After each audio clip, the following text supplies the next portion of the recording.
나는 어떻게 예배드리는가? 나는 어떻게 예배드리는가? 라는 말씀의 제목으로 함께 은혜 나누도록 하겠습니다. 주중에, 여기 시카고 지역의 이제 목사님들, 특별히 개척교회, 저희 같은 개척교회를 이렇게 시작하신 목사님들 몇 분 만나서 좀 식사하는 자리를 가졌습니다. 바로 어제였네요. 식사를 하는데 제가 뭐 아무래도 또 영어도 부족하고 또 식당 가면 비싸기도 하고 그래서 잘 안 가죠. 못 가죠. 근데 이렇게 가끔 누가 사주시는 분들이 있으면 너무 고맙게 가서 이렇게 먹고 하는데 식당에 갔더니 미국인들이 이제 즐비한 그런 미국식 이제 뭐 브런치 식당인데 이 종업원들이요, 뭐 얼마나 이렇게 상냥한지요. 그냥 계속, 다른 데 갔을 땐 그런 경험을 못 해봤는데, 일본에 간 데는 막 무조건 썰 이렇게 붙이는 거예요. 더 필요한 거 있으십니까? 뭐 이렇게 막 물어보는데, 그냥 이렇게 말하는 것이 아니라 계속 썰 이렇게 붙이면서, 저희 태권도에서 썰 이거 하듯이, 이렇게 계속 이렇게 존칭을 하시면서 이렇게 종업원들이 이렇게 하시더라고요. 참 친절하고, 분위기도 좋고, 그래서, 또 오고 싶다, 이런 생각이 드는, 그런 곳이었습니다. 여러분, 이게 외식업 시장이 위기라고 합니다. 지금이 얼마나 힘드냐면요. 외식업 하시는 분들이 코로나 때보다 더 힘들대요. 코로나 때보다. 치솟는 물가, 그리고 관세, 인건비, 그래서 막 줄 폐업을 한다고 합니다. 계속 폐업한대요. 근데 지금 식당들이 이렇게 막 줄 폐업을 하고 있습니다. 근데 이 와중에 그래도 잘 되는 식당이 있잖아요. 제가 어제 간 데처럼. 어떻게 하는 거냐면 그냥 생존을 위해서 몸부림치는 거예요. 막 직원 교육도 막 이렇게 철저하게 시켜보고. 뭐 옛날에는 사실은 그냥 맛집으로 소문나면 그냥 어디든 그냥 허름한 데든 그냥 장사 잘 됐죠. 근데 지금 그게 안 되는 거예요. 홍보도 잘해야 되고요. 막 인테리어도 깔끔해야 되고요. 분위기도 좋아야 되고요. 알바생도 막 예쁘고 막 잘생기고 막 그래야 돼요. 이벤트도 막 해야 되고요. 그러니까 너무 할 게 많은데 이걸 다 해가면서도 어떻게든 몸부림치는 거예요. 생존하려고요. 너무 힘드니까. 장사가 안 되니까. 근데 제가 이런 식당에 대한 생각들을 하면서 오늘날 교회도 이렇지 않은가라는 생각을 해보게 돼요. 교회가 참 많아요. 미국도 많고요. 한국도 참 많아요. 골목마다 있죠. 건물마다 있어요. 어떤 데는 한국 같은 경우는 하나의 빌딩에 교회가 두세 개 있는 그런 데도 있더라고요. 여러분, 그러니까요, 교회들도 몸부림치는 거예요. 왜냐하면, 교회도 말하자면 이게 사람들이 요거 함께 예배하고 이게 돼야지 계속해서 교회가 존속할 수 있는 거 아닙니까? 그러니까 교회도 생존을 위해서 몸부림치는 거예요. 많은 교회들이요, 교회를 찾는 소비자들의 요구를 만족시켜주기 위해서 몸부림치고 있습니다. 예전에는요, 그냥 자기 지역 교회를 사랑하고 그냥 가까운 교회 가는 그런 분위기들이 있었습니다. 그냥 다른 교회랑 비교해서 뭔가 더 나은 게 있어서 더 좋은 게 있어서 가는 게 아니라 그냥 뭐 자기 입맛에 맞아서 가는 게 아니라 그냥 자기 지역 교회니까 자기 집 앞에 있는 교회니까 사랑하고 가고 아끼고 열심 내고 그랬던 모습들이 있었던 거예요. 내가 잘하고 내가 성장한 교회니까 거기서 신앙을 내가 키워왔으니까 그 교회를 사랑하고 계속 섬기는 것이죠. 그래서 먼 타 지역으로 가도 막 그냥 주말만 되면은 그냥 먼 길 마다하고 그 교회를 가고 그런 분위기들이 있었어요. 그러나 이제는 더 이상 그렇지 않은 것이죠. 교회를 찾는 소비자들은요, 마치 맛집을 순회하는 그 미슐랭 평가단처럼요, 교회를 순회하면서 이 평점을 매기는 거예요. 이 교회는 이게 좋네. 이 교회는 저게 좋아. 이 교회는 요게 별로네. 그러면서 좋은 포인트를 얻은 교회에서 종교 소비 활동을 시작하는 것입니다. 그리고 그것은 엄연히 권리가 포함된 소비 활동인 거예요. 그들에게 있어서. 그래서 교회는 좋은 서비스를 해줄 의무가 생기는 거예요. 고객님 오셨군요. 좋은 서비스로 보답해 드리겠습니다. 그게 잘 안 되는 교회는 줄 폐업하는 거예요. 예. 여러분, 좀 씁쓸한 이야기를 하고 있는 것입니다. 주님의 교회가 어떤 사람의 입맛을 맞추는 곳인가? 우리를 즐겁게 해주는 곳인가? 특별히 교회의 어떤 핵심적인 활동인 예배라는 것에 있어서 그 얘기를 지금 해보고 있는 거예요. 예배라는 것이 우리의 입맛에 맞춰지고 우리를 즐겁게 하고 우리에게 만족을 주는 그런 것이어야 하는가? 점점 교회 안의 사람들은요, 교회에서 서비스 받는 것에 익숙해집니다. 교회가 자기를 재밌게 해주고 편안하게 해주고 대접받는 느낌 들게 해주길 바라는 것이죠. 그래서 교회 건물이 최신식이고 교회 시설이 아주 첨단을 달리고 교회 음악 이런 교회 음악을 하는 세션들이 프로페셔널하고 그래서 교회 안에 또 인력과 인프라가 넘쳐나서 자신들이 손가락 하나 까딱할 필요 없는 그런 교회로 몰리는 것이죠. 그리고 그들은요, 예배에서 별 감흥을 느끼지 못했거나 불편함을 느꼈을 때 이렇게 말하는 것입니다. 아, 별로야. 여기 별로야. 이 교회 별로야. 여기 예배가 별로야. 아, 찬양이 별로야. 아, 목사님이 별로야. 아, 사람이 별로야. 이렇게 말씀하시는 사람들에게 우리 주님께서 이렇게 말씀하실지 모르겠어요. 너도 참 별로다. 너도 참 별로다. 여러분, 이런 태도는요, 사실 놀랍도록 교만한 거예요. 우리 주님께서 이렇게 말씀하실지 모르겠어요. 놀랍도다. 야, 너의 생각이 참 놀랍다. 와, 별로라고? 야, 이 교회의 시스템, 찬양, 예배, 말씀 이렇게 별로라고? 야, 놀랍다. 나만이 지금 이 시간 예배의 관객인 줄 알았는데, 나만이 예배받는 대상인 줄 알았는데, 너도 같이 예배받고 있구나. 와, 놀랍도다. 온 우주의 주인인 내가 홀로 지금 이 예배를 받는 존재인 줄 알았는데, 너도 나랑 같이 지금 예배를 받고 있구나. 저들에게서. 대단하구나. 이렇게 말씀하시지 않을까. 여러분, 어쩌면 우리가 이 예배 가운데서 뭔가 나의 만족을 찾고 있다면, 그것은 어쩌면 하나님 자리에 내가 그 자리를 꿰차고 내가 하나님처럼 예배 받으려고 하고 있지는 않은가라는 생각을 해봐야 될 것 같아요. 그래서 오늘 우리는요, 예배가 무엇인지를 한 작년 언제쯤에 이렇게 설교한 적이 있는 것 같아요. 우리는 왜 예배하는가? 이런 주제로 설교를 했었는데 오늘은 우리는 어떻게 예배해야 되는가를 좀 얘기하려고 해요. 자, 이런 예배가 되지 않기 위해서 내가 영광받는 하나님 자리를 내가 꿰차고 내가 예배받는 그런 예배가 되지 않게 하기 위해서 우리는 어떻게 예배드려야 할까? 오늘 말씀을 가지고 함께 생각해 보겠습니다. 자, 오늘 본문에 보니까 이 요한복음 4장에 그 유명한 사마리아 여인이 나타납니다. 우물가에서 이 사마리아 여인을 만나서 유명한 장면이죠. 남편들 많이 이렇게 바꿔가면서 이렇게 만났던 그 여인이 예수님 만나고 막 복음 전하는 사람으로 바꾸는 그런 장면. 거기서 특별히 이 여인이 예수님께 뭔가를 물어보는 내용이 있습니다. 자, 22절 보니까 이 여인이 예수님께 이런 걸 물어봐요. 이제 22절은 예수님의 대답이고 이 여인이 예수님, 우리 사마리아 사람들은 이 그리심산에서 예배하는데 당신네 그 유대인들은 예루살렘에서만 예배해야 된다고 하고 어디서 예배하는 게 맞습니까? 예배 장소에 대해서 물어보는 거예요. 어디서 예배드려야 됩니까? 유대인들은 말하기를 너희 사마리아 사람들 뿌리는 같지만 너네 그리심산에서 그렇게 예배하는 거 그거 하나님 안 받아. 그건 예배 아니야. 이렇게 우리 얘기하는데 근데 우리 선조들은 또 여기서 예배하는 게 맞다고 하고 뭐가 맞습니까? 이런 질문을 지금 던진 거예요. 그러니까 그것에 대해서 예수님께서 이렇게 먼저 대답하십니다. 야, 너희는 알지 못하는 것을 예배하고 그래요. 너희는 알지 못하는 것을 예배하고 있어. 사마리아 사람들 너희는 알지 못하는 걸 예배하고 있어. 그러니까 그리심산에서 예배하고 예루살렘에서 예배하고 이게 중요한 게 아니라 너희는 알지 못하는 걸 예배하고 있다. 이게 무슨 말이냐면 사마리아인들의 예배는요. 무지 속에서 행해졌다라는 거예요. 관성에 의해서 관습에 의해서 계속 예배는 하고 있었지만 뭘 잘 모르고 있었다라는 영적인 지식이 제한되어 있었다라는 것입니다. 사마리아인들은요, 왜 그랬냐면 모세오경, 창세기, 출애굽기, 레위기, 민수기, 신명기 이 모세오경이라고 하는데 이 5권의 책 이외의 구약의 모든 책들은 거부했습니다. 이 5권의 책만 하나님의 말씀으로 받아들였어요. 그러니까 모든 선지, 예언서, 시가서 이런 책들은요. 그러니까 예수 그리스도에 대한 예언의 말씀들, 그 풍성한 하나님의 그 약속의 말씀들에 대해서는 모르는 거예요. 안 보니까. 아예 성경으로 보질 않으니까 모르는 거예요. 모른 채로 예배드린다라는 말씀을 하고 있는 것입니다. 모른 채로 그냥 열정만 넘치는 거예요. 그냥 신비스럽고 열광적인 예배를 드리긴 한다라는 거예요. 너네 참 열심히 뜨겁게 예배드리는구나. 근데 뭘 잘 몰라. 뭐가 뭔지도 모르면서 예배드려. 즉 그리심산에서 드리는 사마리아인들의 예배는 아주 영적인 어떤 신령한 느낌은 있었지만 진리가 빠져 있었다라는 거예요.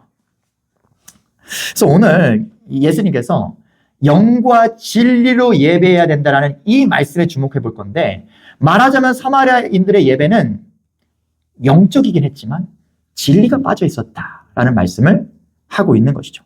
그럼 반대로 유대인들은요, 이미 BC 예수님 오시기 300년 전부터 이 성경을 이제 딱, 이게 구약 성경을 딱 정리했습니다. 종합했어요. 자, 이 말씀 보시면, 요한복음 1장에 보면, 이제 나다나엘이라는 사람을 만날 때, 그때 친구 빌립이 먼저 예수님을 만나고 나서 놀래가지고 자기 절친 나다나엘에게, 야, 놀라운 분을 만났어. 예수라는 분인데 이분은 정말 메시아 같아. 라면서 이제 나다나엘을 예수님께로 막 데리고 오려고 할 때 이렇게 말하는 거예요. 모세가 율법에 기록하였고, 그러니까 모세 오경도 알아요. 유대인들은요. 여러 선지자가 기록한 그 일을 우리가 만났으니 라고 빌립이 나다나엘에게 말합니다. 그러니까 유대인들은요, 아는 거예요. 메시아에 대해서, 이 예언에 대해서, 예수 그리스도에 대해서 알고 있는 것입니다. 이들은 알고 예배하는 자들이었다라는 거예요. 이미 70인역이라고 하는 헬라어로 쓰여진 성경을 만들었고요. 그것을 읽고 그것을 통해서 하나님에 대해서 잘 알고 있는 유대인들이었다라는 것입니다. 그래서 예수님께서 이렇게 말씀하십니다. 우리는이란 말은 이제 유대인들은 이 말씀이에요. 우리는 아는 것을 예배하노니. 우리는 진리를 잘 알고 예배하고 있어. 예루살렘에서 예배하느냐, 그리심산에서 예배하느냐, 이게 중요한 게 아니라 너희는 모른 채 뜨거운 영적인 어떤 홀리한 예배를 드리긴 하는데 너는 몰라. 근데 우리는 알아. 아는 예배를 드리고 있어. 예, 그런 말씀을 하는 것입니다. 그러나 문제는 뭐냐면 유대인들은 알긴 알아요. 그러니까 진리의 말씀을 받아들였고 그것에 대해서 지식적으로 통달한 유대인들이지만 문제가 있는 것입니다. 바리새인, 서기관, 장로로 대변되는 진리를 잘 알고 그것을 연구하고 그것을 통달한 유대인들에게는 차가운 이성만 있는 거예요. 진리에 대한 알만 있는 거예요. 근데 영적인 열정이 없는 거예요. 예배 영혼이 없어요. 소울리스. 예배 열정이 없어.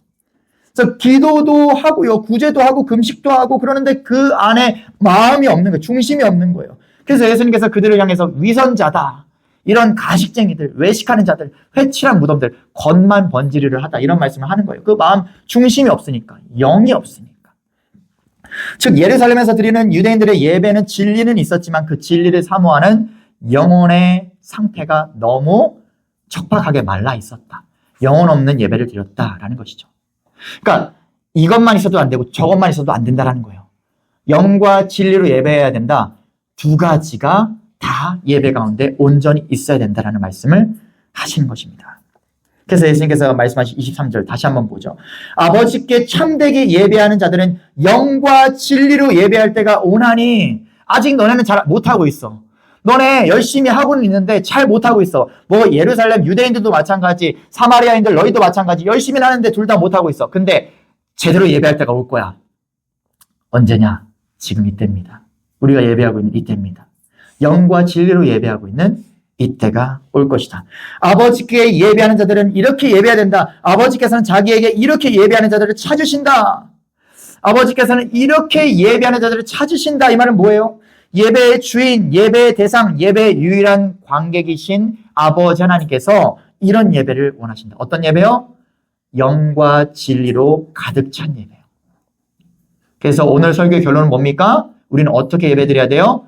영과 진리가 가득한 예배를 드려야 됩니다.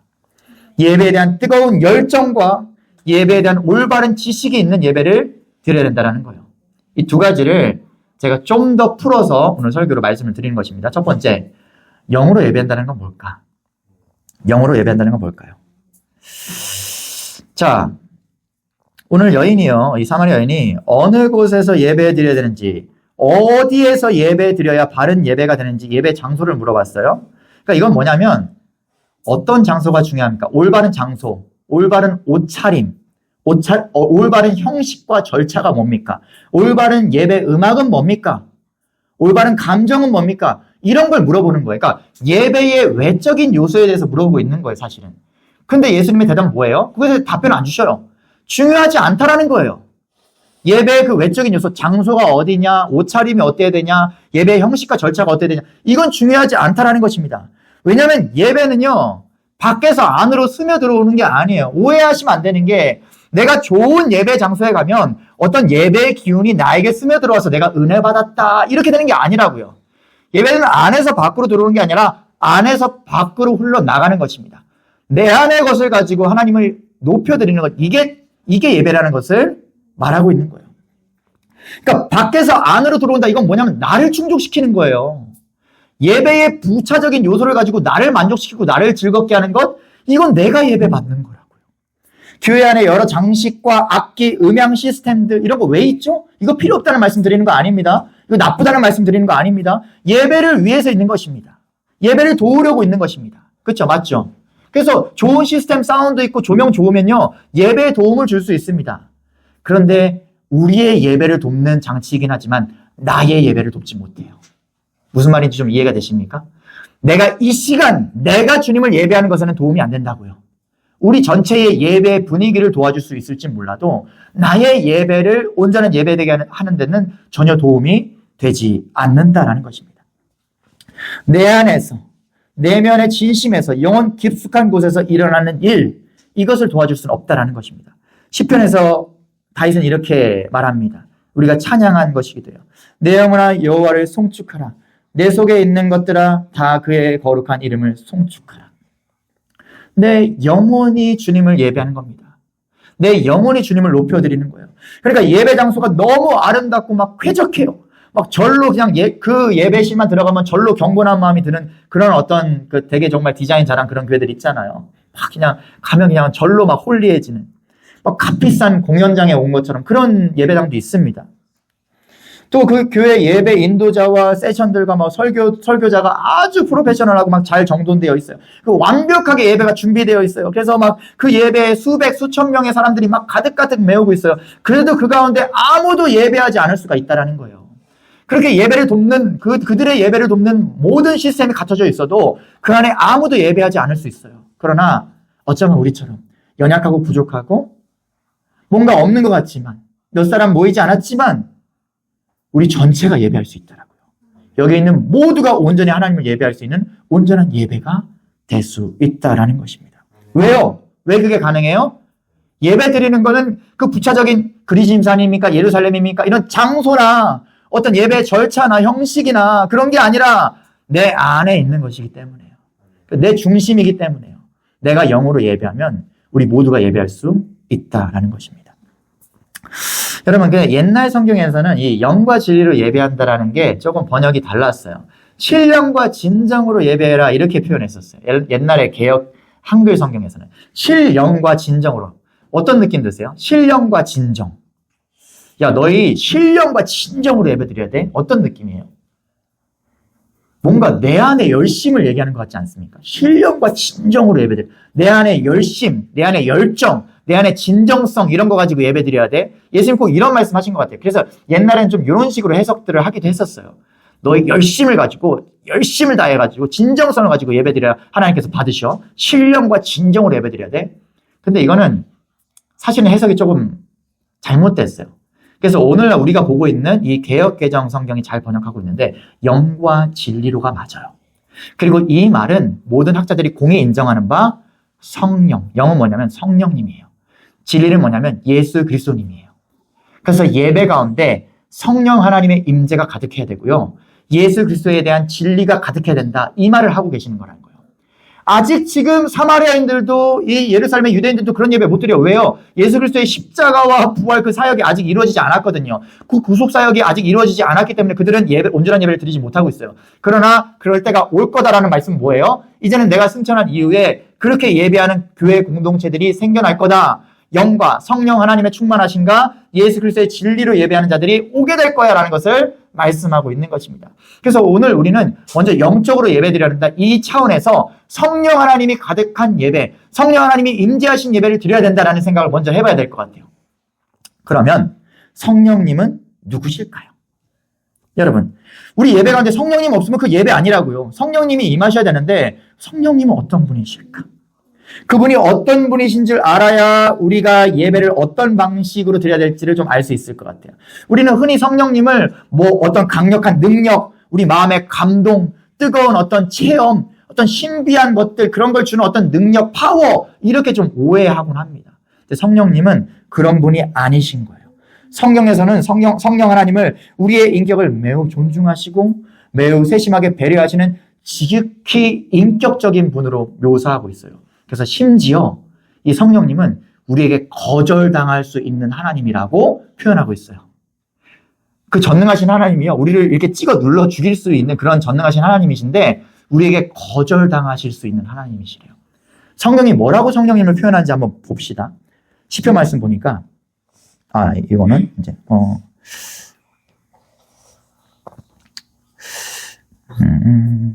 안 담았네. 데살로니가 전서 5장 말씀에 보면, 성령을 소멸하지 말며, 이런 표현 하십니다. 성령을 소멸하지 말며. 여러분, 성령 이분은 하나님이신데 우리가 소멸할 수 있다라는 거예요, 그분을.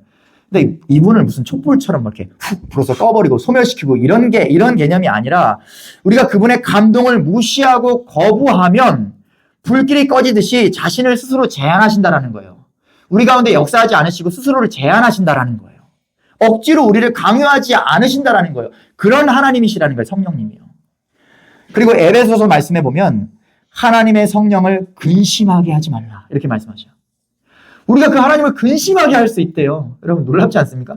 그 전능하신 하나님, 그 강력하신 하나님 우리가 근심하게 할 수 있대요. 여러분, 근심은요, 인격과 사랑을 가진 존재만이 하는 감정입니다. 그러니까 우리 부모님들이 자녀들이 막 한심스럽게 행동하고 그러면 근심하잖아요. 바로 때려버릴 수도 있고 바로 소리 질러버릴 수 있고 잔소리할 수도 있지만 하면서 근심하잖아요. 성령님이 그러시다라는 거예요. 그냥 우리를 그냥 때려버릴 수도 있고 그냥 쳐버릴 수도 있지만 바라보며 근심하신다는 거예요. 이건 뭐예요? 오래 참고 기다려주시는 거예요. 스스로 변화할 때까지 계속 세미한 음성으로 말씀하시며 오래 참고 기다려주시는, 그러면서 근심하시는, 아파하시는 그런 하나님이 성령 하나님이시다라는 것입니다. 이와 같이 성령도 우리의 연약함을 도우시나니 우리는 마땅히 기도할 바를 알지 못하나 오직 성령이 말할 수 없는 탄식으로 우리를 위하여서 친히 간구하시느니라. 우리가 어긋나갈 때, 우리가 잘못되어 갈 때 그분이요, 우리를 꺾어 문질러가지고 바꿔버리시는 게 아니라 그냥 말할 수 없는 탄식으로 가슴을 치면서 우리를 기다리시면서 우리를 위해서 기도해 주시는, 우리가 스스로 기도하지 못할 때도 우리를 위해서 대신 간구해 주시는 그런 분이 성령님이시다라는 거예요. 그래서 그분은 우리에게 거절당하셔요. 막 그냥, 성령님 뭐 보기도 싫어요. 당신을 인식하고 싶지 않아요. 하면 그분은 우리 가운데서 절대 역사하지 않으시는 그런 인격적인 하나님이시라고요. 여러분, 그런데 그런 성령님을 우리가 모셔드리고 예배드려야 된대요. 그럼 어떻게 해야 될까요?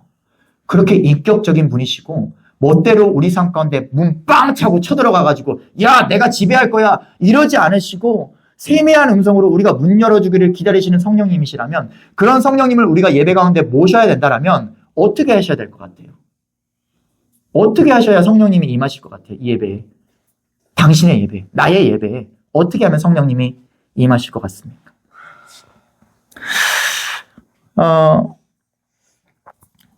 예배 안에서 이분께서 주시는 이 세미한 감동을 느끼며 주목해야 된다는 거예요. 여러분, 이분은 강포하게 우리를 막 쥐고 흔들지 않으셔요. 우리의 정신을 뻥 나가게 하셔가지고 나만 바라봐, 이 예배 가운데 나만 바라봐, 이렇게 하시지 않는다고요. 그 세미한 음성을 우리가 듣기 위해서 그분을 주목하고 그분께 집중해야 된다라고, 이 시간에. 그렇지 않으면 그분은 우리 가운데서 자신을 제한하십니다.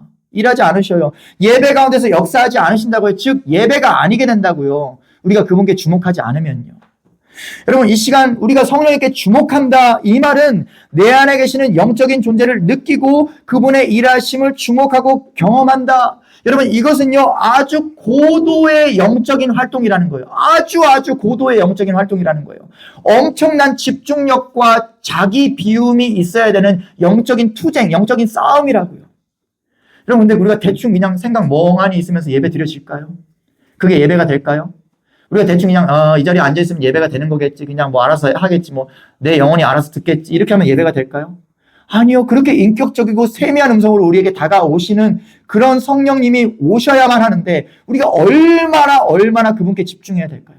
얼마나 민감하게 그분을 바라봐야 되고 그분을 초청하고 모셔드려야 될까요? 정말 세상 잡다한 것들과의 엄중한 단절이 아니고서는 이 시간 온전히 예배할 수 없다라는 거예요.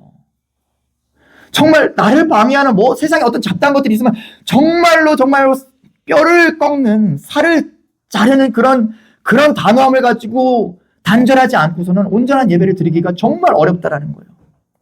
여러분, 개인적인 한 분에 대한 말씀을 드려서 좀 죄송하긴 합니다만, 그래도 우리가 주님 안에서 한 공동체니까 또 서로 잘 아니까, 지난주 예배 말미에 한 자매님이라고 해도 다 알지만, 한 자매님께서 이렇게 좀 힘들어 하시는 거예요. 힘들어 하셨어요. 그죠? 그래서, 너무 힘들어 하셔가지고, 제가 이제 쉬고 계시는데, 제가 이렇게 좀, 가서 기도를 해드렸습니다. 뭔가, 심리적으로 막 이렇게 막 어떤 압박감과 힘듦이 있어서 이제, 되게 고통스러워 하시면서 이렇게 힘들어 하셨어요. 그래서 제가 이제 기도를 해드렸는데, 제가 이렇게 뭐 축사하는 기도를 이렇게 뭐 웬만해서 할 일이 없거든요. 잘 그렇게 안 합니다. 제가 또 뭐 신비주의적인 거 뭐 그런 거에 대해서 좀 생각을 안 하는 사람이고 잘 그런 쪽으로 좀 이렇게 저희 신앙을 좀 이렇게 몰고 가지 않는, 오히려 터부시하려고 하는 성향이 강한 사람이기 때문에 잘 그런 얘기도 안 하고 그런 메시지도 제가 잘 안 전하죠. 근데 기도를 하는데 제가 이렇게 손을 뻗어서 이렇게 자매님을 향해서 이렇게 손을 이렇게 뻗어서 기도하는데 알 수 없는 이렇게 저를 밀어내는 느낌이 자꾸 드는 거예요. 이렇게 기도를 하는 제 손이 이렇게 막 밀리는 느낌이 계속 나는 거예요. 말씀 안 드렸잖아요. 그죠? 제가 오늘 설교를 하기 위해서 말씀드린 거예요. 이렇게 밀리는 느낌이 나요. 그래서 그때 제가 축사하는 기도를 했어요. 나사렛 예수 그리스도의 이름으로 명하노니 자매님을 힘겹게 하고 힘들게 하는 모든 악한 것들은 떠나갈지어다라고 선포하는 기도를 더불어서 같이 했습니다. 그러니까 저는 어떤 느낌이 들었냐면, 단순히 이게 어떤 심리적인 문제야. 내가 원래 뭐 좀 그런 게 좀 있어. 심리적으로 좀 이렇게 뭐 그럴 때가 있어. 라고 생각하고 넘어갈 수도 있지만, 예배하고자 하는 영혼에게 영적인 싸움이 시작됐구나라고 저는 느꼈어요. 영적인 싸움이구나. 정말 이 민감한 고도의 영적 활동이라고 제가 말씀드렸습니다. 성령님을 예배 가운데 모셔드리는 것은 이러한 가운데 우리의 예배를 방해하려 하는, 여러분들이 마귀 사탄이라고 생각해 보세요. 아니시지만, 그러면 여러분들의 삶 가운데 뭘 공략하실 것 같으세요? 여러분들이 유튜브 볼 때, 막 드라마 볼 때 공략할 것 같으세요? 더 봐라, 많이 봐라 라고 하겠죠. 그게 악하고 나쁘다라는 게 아니라, 그때는 그냥 세상 것에 그냥 취해 있는 거니까, 그냥 더 봐. 안 건드려요. 그럼 언제 가장 공략하고 싶을까요? 여러분들이 마귀요 사탄이라면. 예수 그리스도께 나아가는 이 집중되는 한 시간에 공격하고 싶지 않겠습니까? 이 시간을 방해하고 싶지 않겠습니까? 당연한 거예요. 그래서 영적인 싸움이 시작됐다. 이거는 오히려 너무나 감사했던 것이, 이제는 깨어나시는구나. 이제는 이 영혼이 주님 앞에서 깨어나고 살아나려고 하니까 이 영적인 방해가 더 심해지는구나라는 생각을 하게 됐어요. 더 기도해야 되겠다. 우리가 더 함께 깨어 있어야 되겠다라는 생각을 하게 되었죠. 여러분, 예배는요, 성령님께 주목하고 그분과 함께 해야만 하는 고도의 영적인 활동입니다. 그래서 이 예배에 성공할 때 일상의 성공도 따라옵니다. 영적 승리가 곧 삶의 강력으로서 치환됩니다. 이 한 시간 예배에 승리하셔야 돼요. 이를 위해서 여러분, 권면을 드리는 거예요. 어떻게 예배 드려야 될지. 이 성령님의 임재를 위해서, 이 시간에 성령님의 임재가 가득하기 위해서 우리는 어떻게 될까? 예배 가운데 성령님께 우리가 더욱 주목하려면 먼저는 우리의 생각이 잘 정돈되어 있어야 됩니다. 첫 번째요. 우리의 생각이 잘 정돈되어 있어야 돼요. 여러분, 대부분의 형식을 잘 갖춘 예배들 가보면, 다른 교회도 다녀보셨잖아요. 그죠? 가보셨잖아요. 묵상기도라는 순서가 예배 첫머리에 있는 교회들이 많아요. 보셨어요? 묵상기도.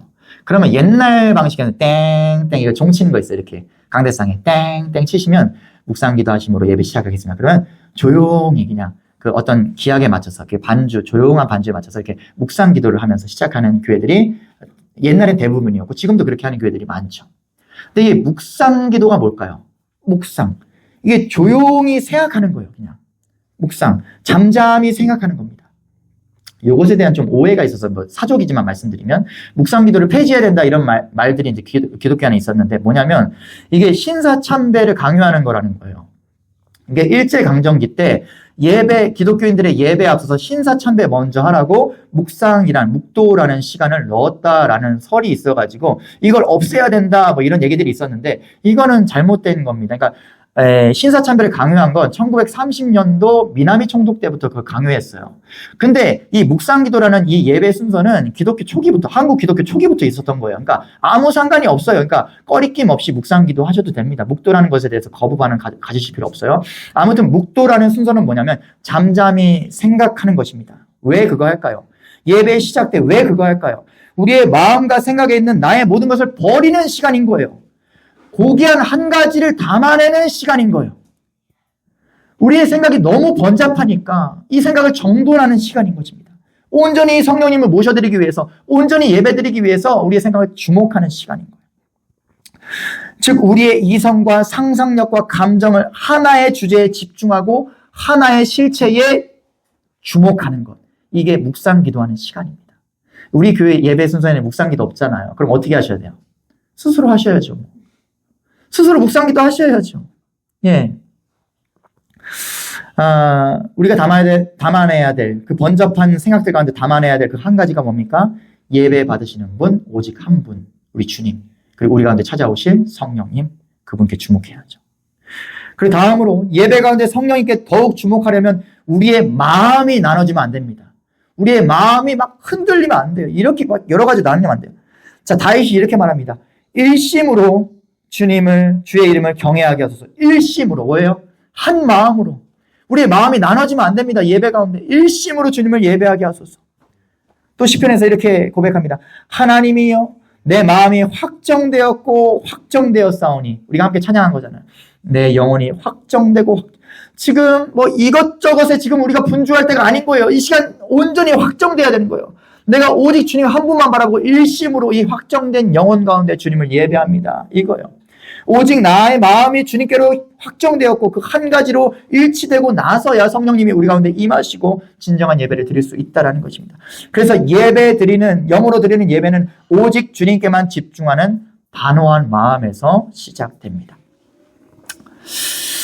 여러분 이게 근데 내가 너무 어려운데 목사님 그 집중한 성령님께 주목해야 된다. 고도의 영적 활동이니까 우리의 번민한 마음들을 탁 일치시켜가지고 온전히 그분께 예배를 집중해야 된다. 무슨 말인지는 알겠어요. 근데 어려운데요. 지극히 정상이에요. 어려우시다면. 여러분 지금 우리가 살아가는 세상은요. 정말 이 활동을, 이 고도의 영적 활동을 하기에 너무나 극악으로 안 좋은 환경이에요.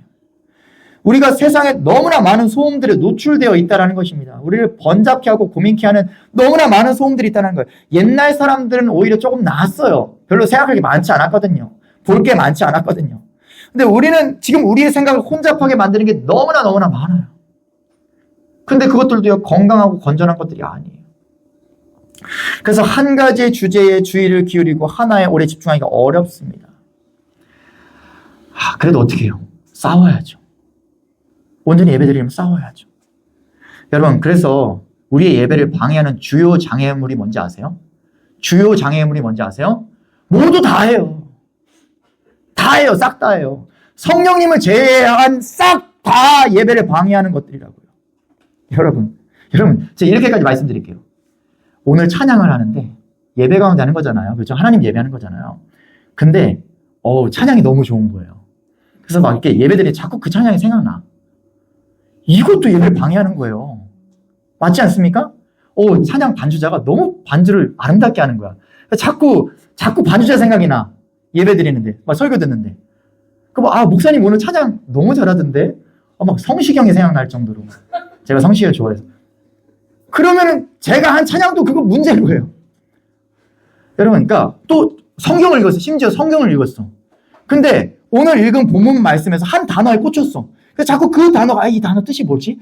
무슨 의미일까? 이게 자꾸 생각나. 말씀 듣는데.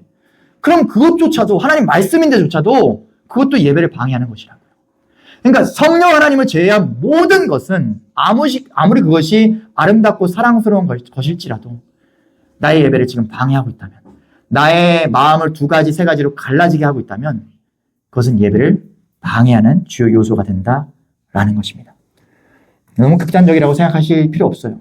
예배는 그만큼 고도의 영적 활동이고 우리가 예배 가운데서 정말로 성령님의 인재를 경험하고 그 안에서 은혜를 누리고자 한다면 우리는 그렇게까지 극단적으로 이 예배 가운데서 온전히 주님을 주목하기 위해서 힘써야 한다라는 것입니다. 여러분, 그래서요, 사실은 뒤에 많은데 제가 오늘 여기까지만 하고 싶어요. 그냥 여기서 마칠게요. 그래서 여러분, 우리 신앙의 선배들이 이 주일날 전에 토요일 저녁을 준비일이라고 곧잘 불렀어요. 저희 어머니 아버지 늘 그러셨거든요. 준비일이다. 너 뭐하냐 지금 준비일인데. 이렇게 말씀하셨어요. 그러니까 뭐냐면 다음날의 주일을, 그러니까 주일의 예배를 준비하는 날이라는 거예요. 준비하는 시간들이라는 거예요. 그러니까 준비일이니까 뭔가 특별한 걸 했을까요? 아니요. 아무런 특별한 걸 안 하는 거예요. 그냥 비우는 거예요. 그냥 거룩함과 이 거룩함과 공허함 속에 시간의 자리를 비우는 거예요. 그리고 내일을 위해서 충만하신 성령님의 임재를 사모하면서 그렇게 채우는 거예요. 그렇게 해서 온전한 예배 드릴 수 있도록 힘쓰고 애쓰는 것이죠. 여러분, 특히 우리 다음 세대들, 우리 친구들, 너희들 큰일 났어요.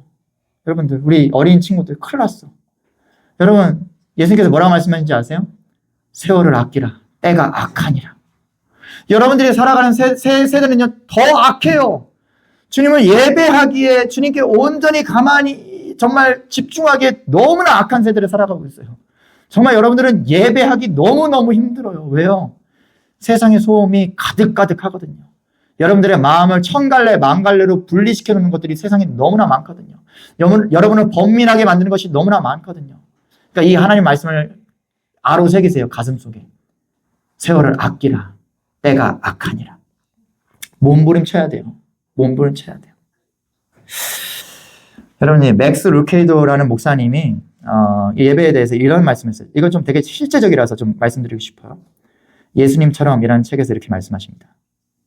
준비된 모습으로 예배에 나오라고 당부하고 싶다. 기도하고 오라. 그래야 도착해서도 준비된 상태로 기도할 수 있다. 충분히 자고 오라. 그래야 도착해서도 깨어 있을 수 있다. 말씀을 읽고 오라. 그래야 예배 드릴 때 마음밭이 부드러워진다. 갈급한 심령, 자원하는 심령으로 말씀 주실 하나님께 기대를 가지고 오라. 아주 심플하죠? 그리고 분명하죠? 예, 적어도 이게 베이직인 거예요. 우리가 온전히 성령님이 임하시는 예배를 드리기 위해서는 적어도 이 정도로 예배에 대한 어떤 삶의 자리 비움, 그리고 경건한 거룩한 훈련을 하면서 나아가야 한다는 것이죠. 예배는 준비가 필요합니다. 반복되는 훈련이 필요합니다. 그래서 지난주부터 우리 어린이 친구들, 우리 자녀들 함께 이렇게 앉아서 예배하도록 했잖아요. 힘들 거예요. 제가 봐도 힘들어, 지금. 제가 봐도 우리 성도님들, 작년 성도님들, 우리 어린이들이 예배하기 힘든 건 당연하거니와, 지금. 제가 이제 성인의 언어로 이렇게 설교하는데 당연히 이렇게 친구들이 듣기 어려운 건 당연하거니와, 우리 작년 분들도 지금 예배하기 힘든 게 너무나 지금 눈에 선해요. 보여요. 근데 계속해서 훈련해 나가자고요. 예. 왜냐하면 이 예배는 나만을 위한 게 아니라 우리 자녀들을 위한 것이기도 하니까 같이 이렇게 계속 훈련해 나가다 보면 이제는 막 이 자녀들이 옆에서 뭘 하든 그냥 거의 고요 속의 침묵처럼 탁 예배에만 탁 주목되고 탁 주님께 나아가는 이 찬양과 막 말씀과 이것에만 정말 뭐 무아지경처럼 이렇게 예배할 수 있는 그런 우리의 상태가 될 거라고 저는 믿어요. 그러니까 지금부터 막 이거 너무 힘들어서 안 되지 않을까? 아니요. 주님께 기도하면서 계속 기도하면서 이렇게 훈련해 나가자고요. 우리 아이들도 예배하는 예배자가 될 수 있고요. 우리 성도님들도 정말 진정한 성령님의 임재와 함께하는 예배자가 될 수 있다라고 확신합니다. 그래서 제가 이 예배에 대해서 저는 이 시간 1시간의 예배에 대해서만 말씀드리고 있는 게 아니에요. 왜 이 1시간의 예배에 대해서 이렇게 자꾸 집중하고 이것만 예배입니까? 삶이 예배라면서요. 이런 말씀을 또 하시는 분들이 있을 수 있어요. 근데 이것에 대해서 우리의 신앙의 선진들이 뭐라고 얘기하는지 한번 말씀드려보고 싶어요. 우리가 드리는 이 1시간의 공적인 예배는요, 결코 한 주간의 삶과 분리될 수가 없습니다. 우리가 이 시간 1시간 예배 드리는데 성공하면요, 나머지 일주일의 시간 167시간이잖아요. 7일 동안 하면 마이너스 1시간 하면 나머지 167시간의 성패를 가르는 게 이 1시간의 예배라고 생각하시면 될 것 같아요.